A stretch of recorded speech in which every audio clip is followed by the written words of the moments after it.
जोईअ में तेल ऐं गैस कंपनी OPPL जे चौकीदार मुलाज़िमनि पारां मुतालिबनि जी मञता लाइ कंपनी जे मुख गेट आॾो एहतिजाजी मुज़ाहिरो करे धरणो आयो। मुलाज़िमनि में अली बेग, प्यारो खान जमाली, कोड़ो लुंड, महबूब गाॾी ऐं ॿियनि जी अॻुवाणी में एहतिजाज कंदे दायो आहे त कंपनी इंतज़ामिया चौकीदार मुलाज़िमनि सां नारवा सलूक इख्तियार करे समूरियूं सहूलियतूं बंदि करे छॾियूं आहिनि।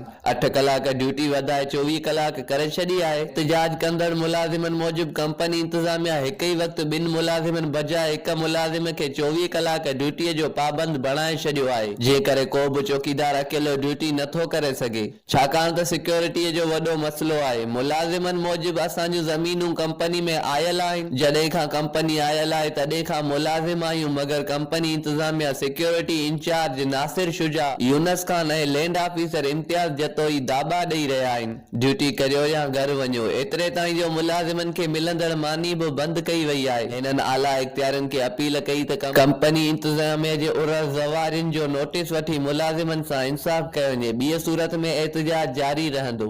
मोहम्मद हनीफ लिगारी, तोंग न्यूज़, जोई दादू।